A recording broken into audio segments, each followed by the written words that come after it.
Hello and welcome to the first ever series of Don't Keep Mum the podcast, and somehow we've managed to make it to episode 2. Thank you, Lord.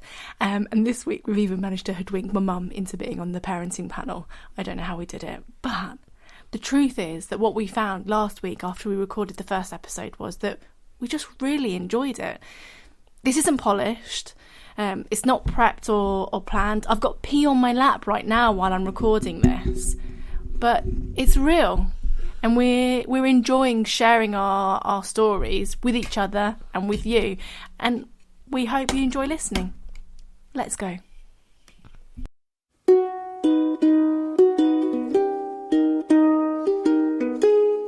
So we have got Anna, mum of 2.9 children, about to download the third. Also a qualified teacher. What year group? What's the specification of your teaching degree? Primary school. So I'm licensed to teach year 1 to year 6. Perfect. Then we've got Emily, mum of 2, who's a fire engineer but also with a teaching background. We've got her twin sister Connie, who is an accountant and mum to 3, who has basically just popped out twins. And then we've got Shelley, who has birthed the majority of the parenting panel today.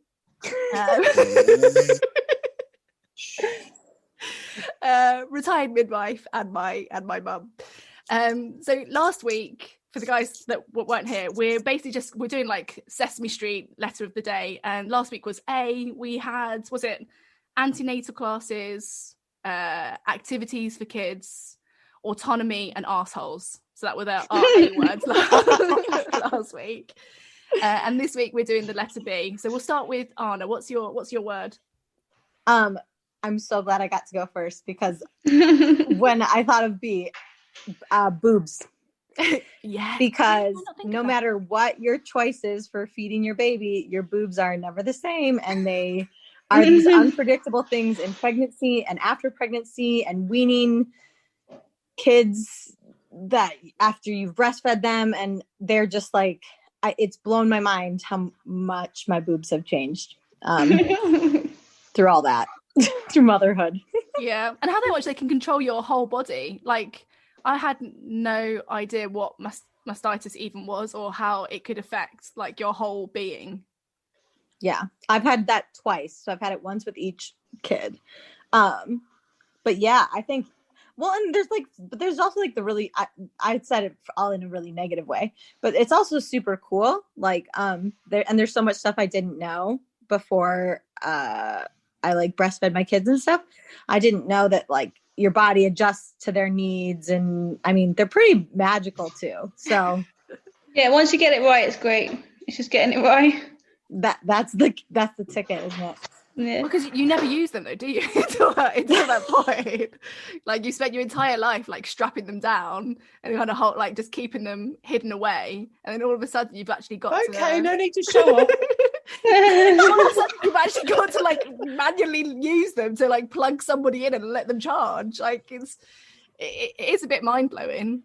It's wild. It's super wild. But yeah, I've never, in a way, like you said, you don't really think about them until they become so central to, if you do breastfeed and stuff, they just become a huge part of your life. And so it's been definitely a huge transition, but kind of it's cool as well, I guess. Like, I always thought I wanted boobs as well until I breastfed. And then when I had them, I realized, this is like, yeah. Wow. Yeah. I was like, you're never happy when they're nice and small until you get massive breastfeeding boobs and you're like, go away. You do not look good in any tops. They're it's so hard to dress big breastfeeding boobs. That is such a difficult wardrobe. Yeah, because you want them to be in place, but also you need to be able to whap them out whenever you want to. And the two just they don't sit together, do they, very well? Okay, Emily, what's your B word? Buttholes. No, not really.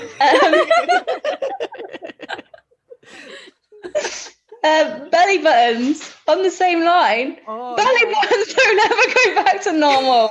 Right there in my face. It's just not gone back to normal. No, that is a problem.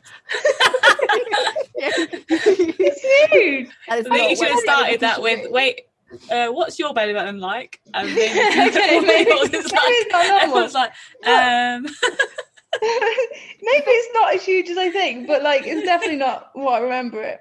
Did everyone's belly mine's buttons not the pop same. in pregnancy? Yeah, and both times. yeah. But then when I definitely lost went all down the weight, they're just like I can't even describe it. Yeah, mine's a weird hybrid.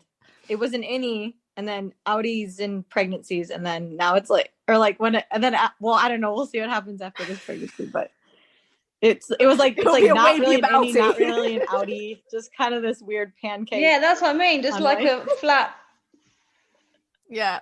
dish. Come on then, Connie, what's your B word? Well, I was actually hoping Olivia was going to be on again this week because I'm not sure she'd appreciate it, but I was going with bogies or boogers because now is like the season for that again as it's coming to winter. And especially with the twins, you've got tiny nostrils and then getting all like snotty. And when I've had Phoenix, who's my 3-year-old, we got told that you can get an aspirator, is it called? Am I saying that word right? I think But the one we were recommended is where you put it in the nose and you have to suck on the end. so. I can't. Like mentally, you can't help but feel that you're literally sucking the bogies out, but apparently it doesn't go anywhere near your mouth. But you hear it, it's like Yeah, and when Olivia had Teddy, she had the same thing with Teddy. She's like, "Oh, it's all stuffy." Like, "Oh, I've got an aspirator you can use," and passed on the mantle. She was just like mortified, and actually did it. She came running out like, "I did it!" I refused. But this time round, which isn't actually that much after Olivia's had Teddy, I found a battery-powered one. And you don't have to suck it. You just put it in the nose and press the button and it does it for you. And it's amazing. I was like, Olivia might be like, what? You don't have to suck it. Yeah, I'm all up for that one. I wouldn't. We saw the same thing because going back to boobs, when you breastfeed in the winter, snot boob is exactly. like, yeah, struggle is real when you've got crusty snot all around your boobs. But I could not bring myself to buy it because just the thought of having to, I just no, I couldn't. Oh. Yeah. well, eventually you're going to get it in your mouth anyway when they just wipe their nose on your face. So That's true. you might as well suck it out knowing that it's not actually going in your mouth. Yeah, you've got more control. The bogies are just everywhere. After you have kids. What's everyone's tips then for kids that are congested? Aspirators, but not ones you have to suck. It doesn't go anywhere near your mouth. Okay, so we didn't get the aspirator until our second, so we didn't have one with our first. But this, I don't know. It gave me peace of mind. I just want them to breathe. I don't really care. Yeah, exactly. Like Yeah. I just, and also like go in if you're worried. Like we ended up taking in our daughter, and the doctor was like really thorough, and I was like, he's gonna say she has, pneumonia. Like this is like I was so convinced she was so unwell, and he was like, she has a very mild cold. Very mild. Exactly, it had very mild, just to add insult to injury. So like, but like then I felt better, like then I knew she was gonna be okay. But that's what you need. That's what you need most of the time, isn't it? Especially in the beginning, because it's like suddenly you've got this human that you have to keep alive. I remember when Mum left after Theon was born, me and Yanni just cried on the couch because we were like, what are we supposed to do now? Because at least when Mum was there, like if something happened, we could just blame her. Like it's like, well, Blame her. It's not like, oh, Mum will be told us there to to do help. it. We can just blame Mum. all of a sudden it's like our fault. But yeah, no, it's the one thing I'm rubbish with. I hate bogies. I taught Emma and Amelia both to blow their noses at about 6 months old. But this is I remember Tom being like, wait, they can blow their noses? I didn't blow my nose till I was 13. No, but this is the thing. It is. It's a kid thing. Theon still can't blow his nose, and P learned to blow her nose ages ago. And I remember with Theon, he'd be like, "Mom, I'm so snotty." Like sniff the fix and go back to bed because I don't want to touch it. It's disgusting. But yeah, with P, she's fine. Phoenix just thinks, why bother learning to blow my nose if I could just wipe it on your shoulder? And actually, he started to wipe it on my cheek. That's what I mean. Like, you might as well use the aspirators because eventually it's going to end up in your mouth. Oh, this is the idea. And even that noise you made, the noise. Oh, no. Exactly. God. It doesn't go near your mouth, but you can't help that like mental thing like, oh. No. This is definitely going in my mouth. I was going to call you Shelley, but I feel really disrespectful for doing it. So, Mum, what's your B word? Baby. Baby. Go on then. Oh, it's baby in bathwater. Yeah. Yeah, just baby. Just like, oh my gosh, baby. But this is the thing though. There's 6 of us. So at one point you had 6, 10 and under. Like, how does that even work? Like, I think I was just in shock for about 20 years. Wait, no, how old are you now? That many years. You're still in shock. But the thing is, you can't have been so shocked because then you went on to be a midwife. So, like, I wanted to see other people in shock. Yeah, I was going to say that. Passing on the love. What do you think was the hardest part of having so many? Because you had babies, like even just the twins. Like Connie knows. Connie's got a toddler and then twins.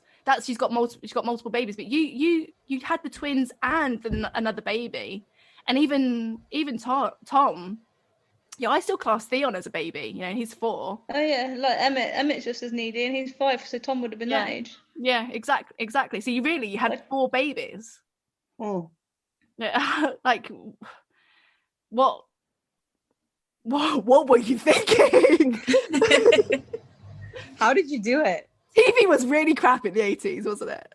Did I mention my lobotomy? Yeah, the other B word, brain surgery. Yeah. No, I think you end up learning how to be very organised and you let the baby lead, to be honest.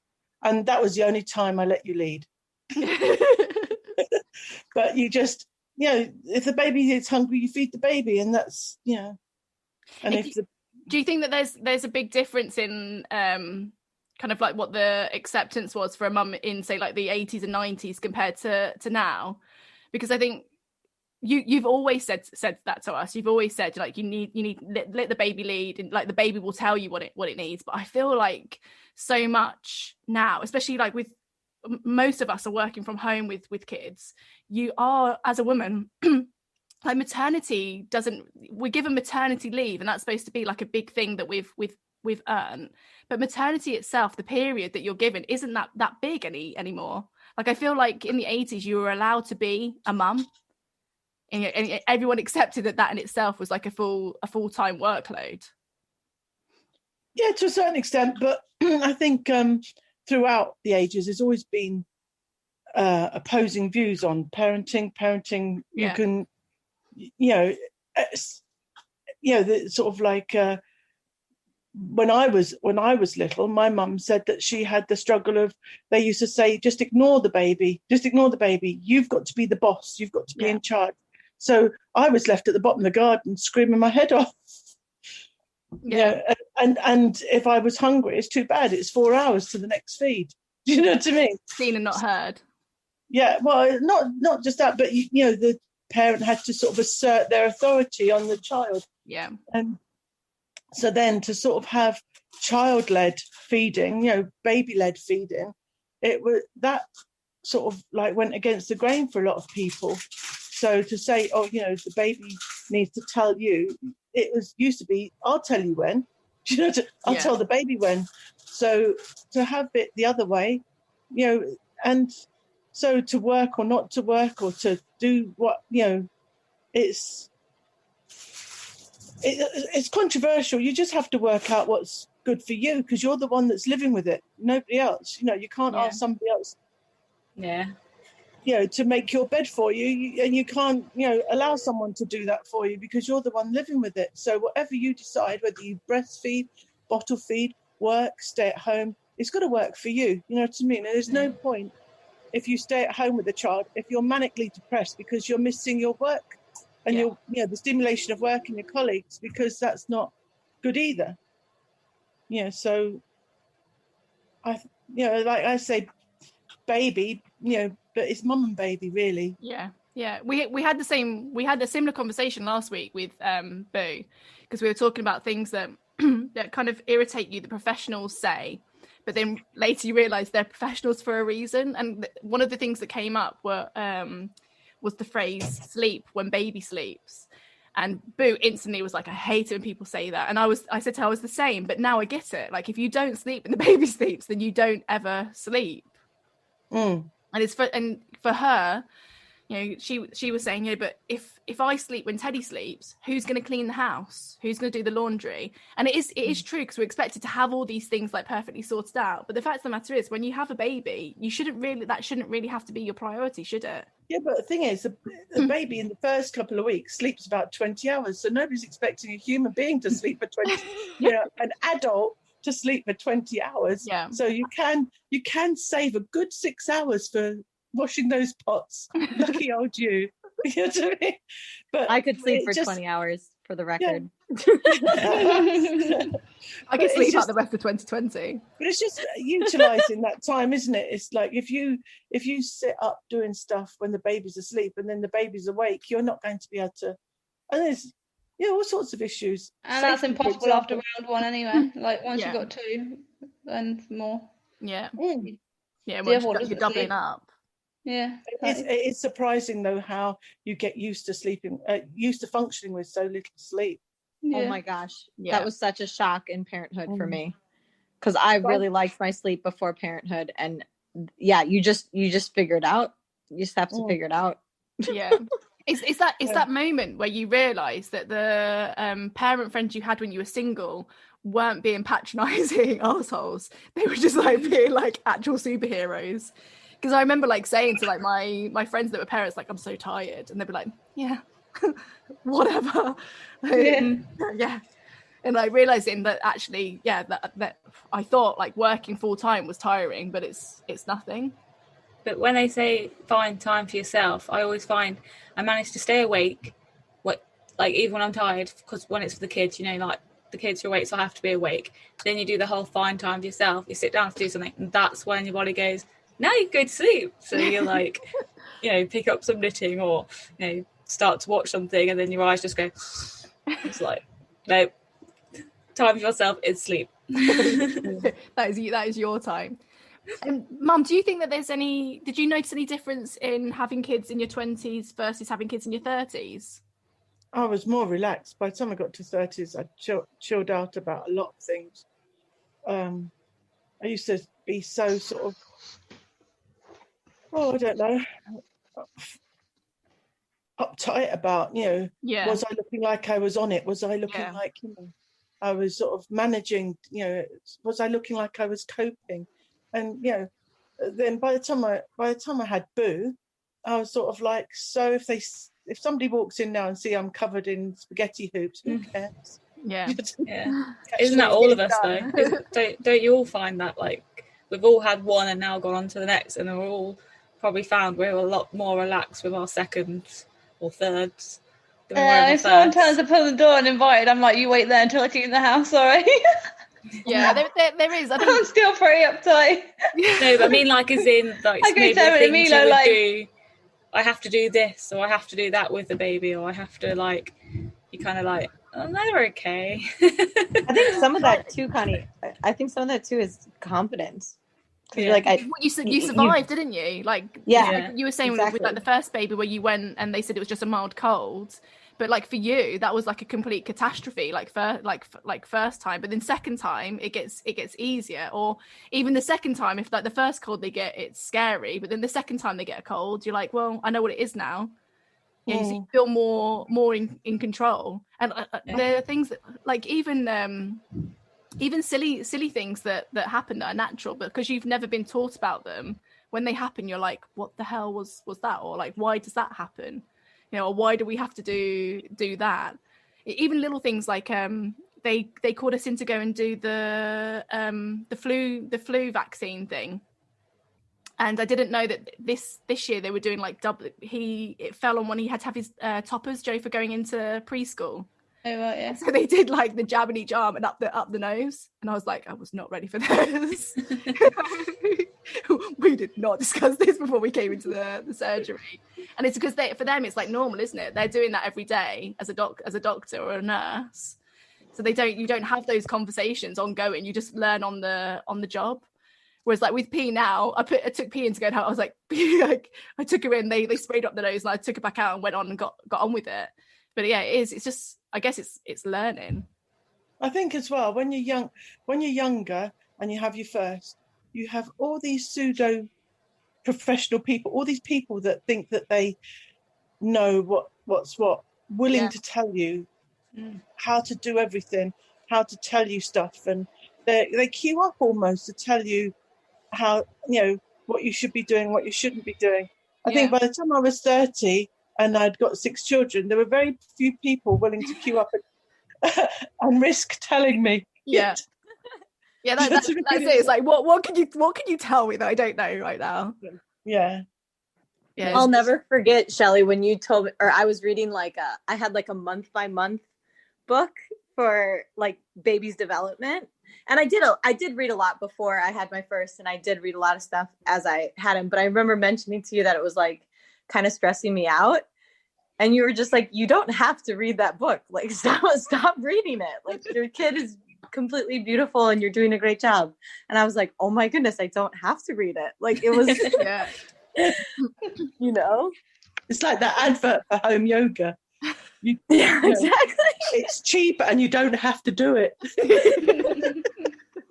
Well, and it was unbelievably, it sounds so silly, but it was so freeing. Because you want to be informed, but I mean, it can be info overload too, I think. Right, I've got a few more B words that people sent in. So on Instagram, when I put out a shout for B words, we had busy, being busy. And a lot of people were talking about the fact that you are busier, but also that you need to look busy to look like you're doing it properly.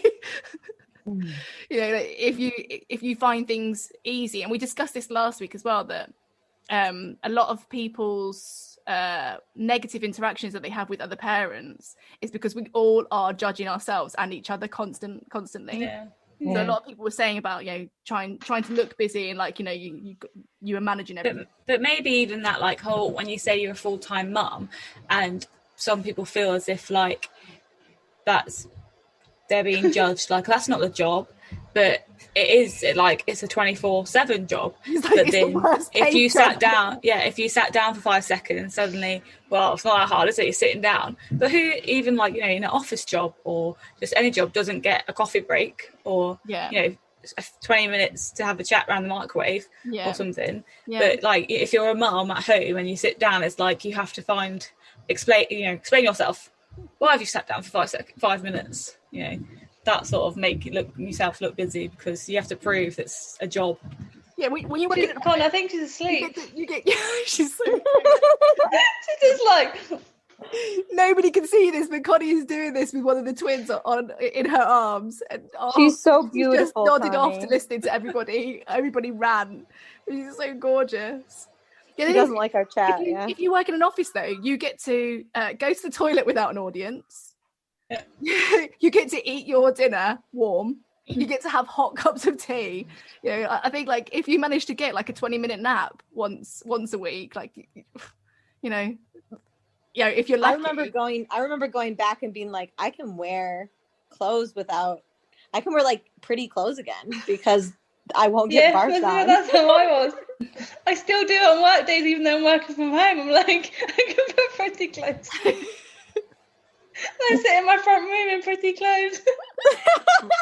Make an effort, get in the mind space. The other one was boredom. A lot of people said boredom, that when they didn't realize like how boring it is having kids, and especially a lot of people said that they didn't like having to play with their children. And I know that sounds horrible, but I do kind of get what they mean. And I think what a lot of people said was that they like doing kind of like structured play, but they found it hard sometimes feeling that they had to be like on all the time for their kids, thinking up activities and stuff for them to do. And I don't know, what do you guys think? I think it's harder as they get older. Like, I didn't mind so much when they're younger because you structure it all. It's all to do with what you do. But as they get older, it's the games they want to play, and you play them completely wrong. No matter how much you watch the rules, everything you do is wrong. And they want to play that game that you don't get the rules to. And every time you try and understand the rules, they're wrong. They want to play that game over and over and over. And you're just like, I just don't get it. Yeah, and if it's like imaginary game that they've made from something they've watched, and they tell you what you watched, and you like watch that thing and take notes, and you think you've got it down. Yeah, and then like you start doing and using the words. Miraculous. I wrote down a whole episode. I wrote it down like literally line for line, so I couldn't get it wrong, and I got it wrong. On a different note, a good bee, I think, that Mum said when she said baby was bath. Like tips for, especially now I've got twins, like people's tips for bathing the babies, or like what did they use, what did they find most effective, or like were you scared? Because now I've got the two of them. Who ran out and bought a baby tub? Yeah. Me. Both times. Yeah, it's probably like, it's one of the first things on the list, but then the best way is just to get in the bath with the baby. But the thing is that, like, no one says, like, you've got to fill that tub up and then you've got to empty it as well. I know. Oh, okay, I didn't get a tub, I got a bather. Not a tub. No, we got a tub, but in the end we ended up putting the tub inside the bath. Yeah. Because you have to lift that bath full of water up and pour it into the bath, and it's heavy. And they're like, can you come and help me lift this? Yeah, but the thing is, if you put it in a baby bath, then you don't have to waste water, do you? By filling a whole bath. But really, yeah, but then I learned that actually I could get a wash at the same time. I just get in and then put them in with me. Unless they poo. Oh, mine have never done that. Oh, no. I know, like loads of people say it, but I'm really lucky. Your kids have never, let me just never ever have pooped in the bath. No, never. No. Phoenix did just the other day. just yesterday, pee-poo. Like, even now, they'll jump up and say, I need a wee. I'm like, you don't just do a sneaky little wee in the bath. They're like, no, I need to get out. I need a wee. And they get out, they go for a wee and get back in the bath. And I'm there telling them, you can do a sneaky little wee. No, get me out. I need a wee. My kids do it so much that I think Nay's seen me like sieving poo out of our bath, like when she's been at our place. Like that. We have a poop scoop in our bathroom. Everyone knows, like, you don't touch the poop scoop because that's for like bath time poops. Because just sometimes apparently they just fall out. People don't have control over them. You know the stacker cups that actually have like two little holes in the bottom of them? They're really useful for sieving poo because the water runs out and you've got the poo left. Our poop scoops from the sandcastle kits you get when you go to the beach. It's the rake basically that has like the sieve at the bottom. It's like, Phoenix, you used to play with this in the bath, but now I need it to sieve out your poo. Does it have a naughty corner? Do you have like a specific cup? Yeah, just the blue one. Yeah. Yeah, we have the same. The poop scoop like sits like in the naughty corner. Like, no, everyone knows not to touch it. Okay, I think if the B word for 2020 was baking, my B word would be bouncing back. And I hate the idea that everyone seems to think that you're supposed to like bounce back within like the first six weeks. And like, you know, mentally, physically, spiritually, like you're supposed to have like all your shit together within 6 weeks. How did you guys feel? Like, how long did it take you to feel kind of almost normal and back to your pre-baby self?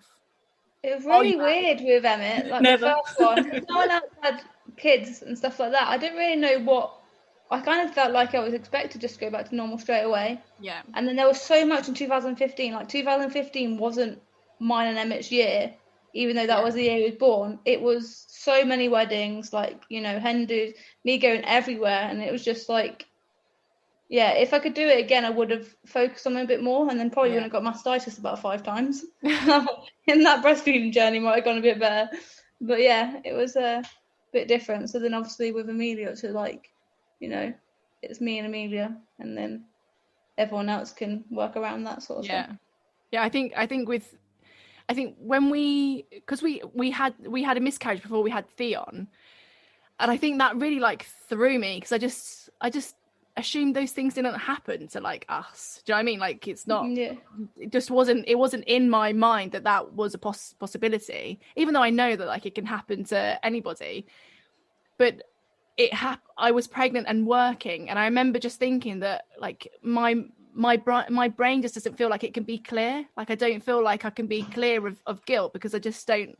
You want to know why it's happened, don't you? And you can't. And for a lot of the time, there is no reason. But I think what that did was that by the time I was pregnant with Theon, he almost became like therapy for me. And so everything in my mind was just about me and Theon. And I probably did lose a lot of friends from it, but I managed just to kind of like shut everybody out. And I just like went into kind of almost like a zen place. And it was just like me, a chicken on my egg. And that was it.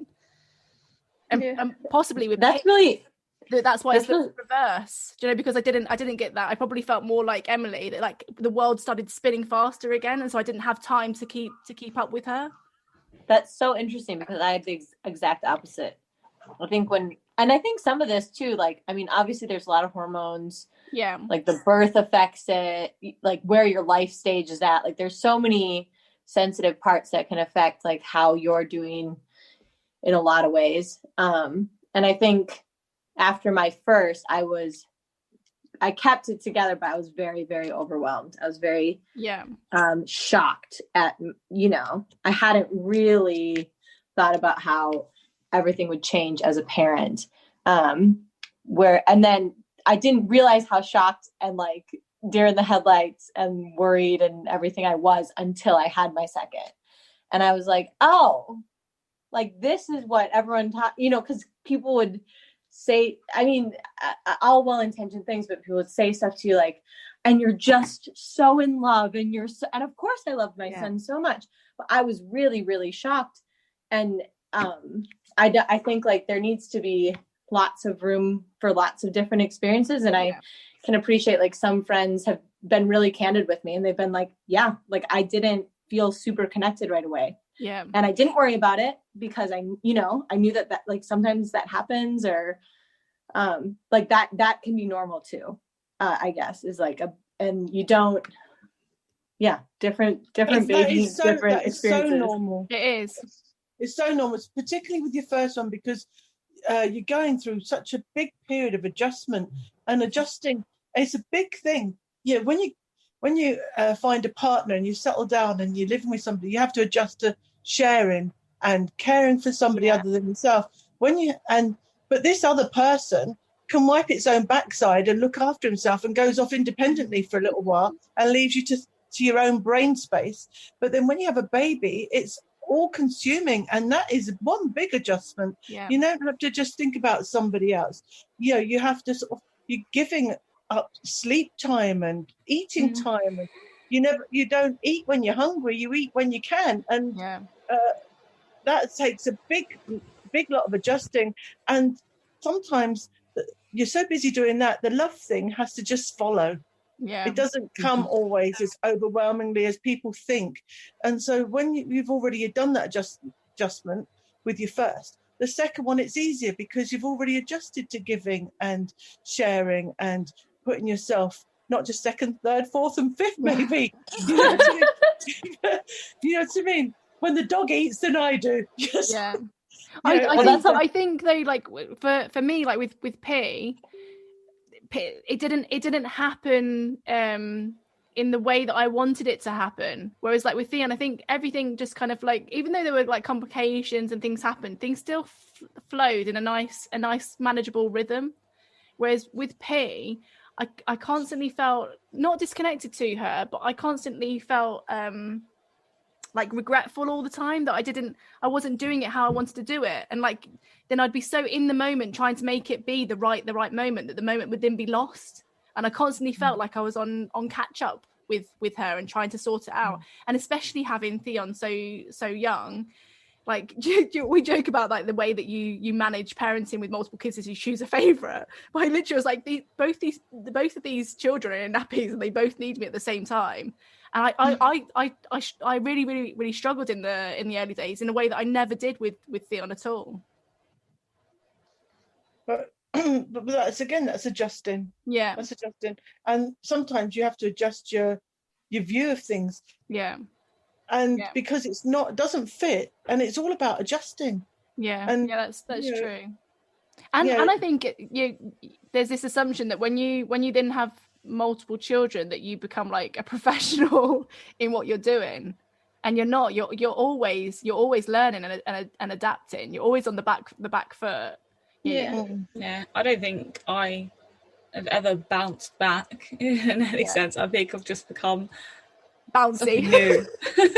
Like, I think before we actually had kids, we were always the couple that went to see other people. Like, we went to other people's houses and, socialized there rather than people coming to us. Yeah. And as soon as we had kids, we had we had something which kind of stopped us from being able to go to somewhere else. And so it was like, are you going to come to us? And then people didn't. So then it Justin's like, okay, well, they're, like you say, losing some friends. Yeah. So there was that. And then with the difference with Phoenix and the twins is similar. Like, we had a miscarriage before Phoenix, and I think when I had Phoenix, it was like just nice to be in my own bubble, because I kind of like finally had the thing I wanted to have type thing, or we finally had, and I just wanted to enjoy that.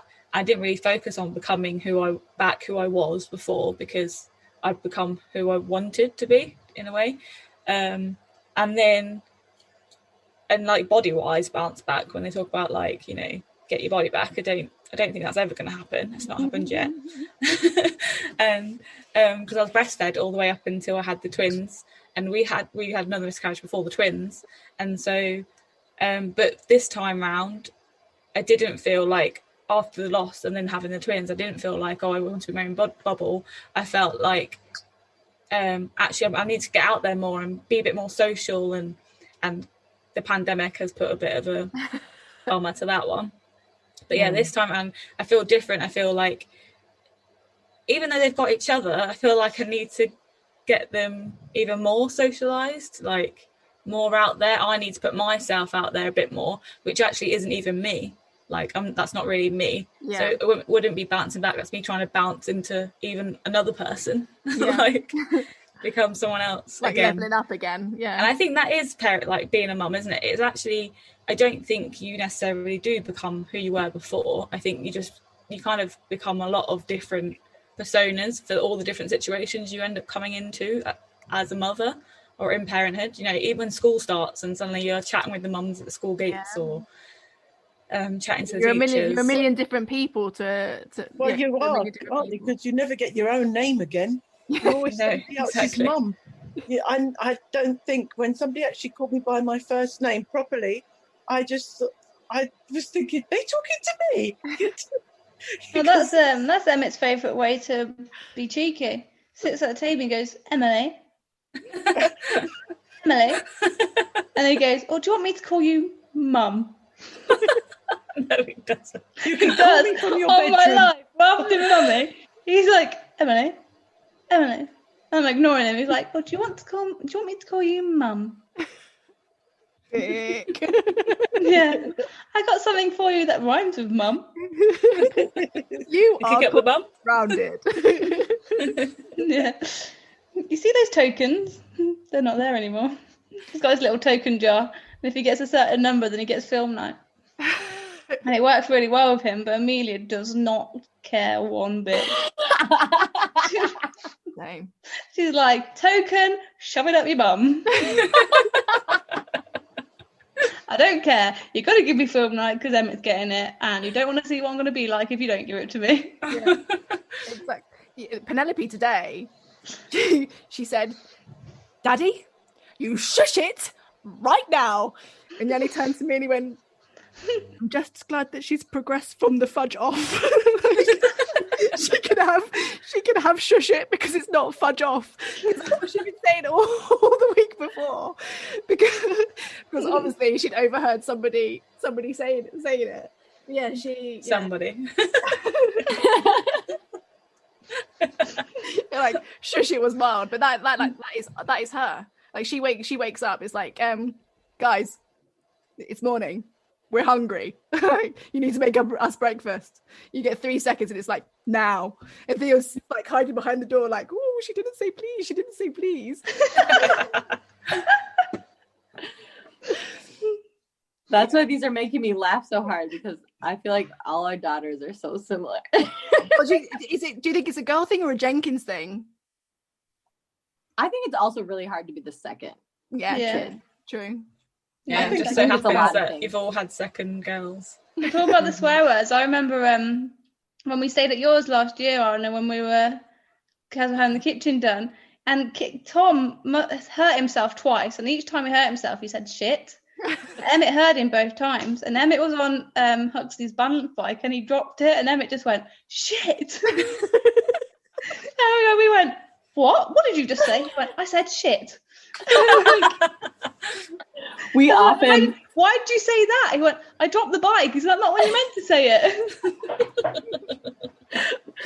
We tend to overcorrect with, like, when we realize we've said it and they've heard, we'll be like, oh crumbs, and Hugs, like try and like cover it up somehow.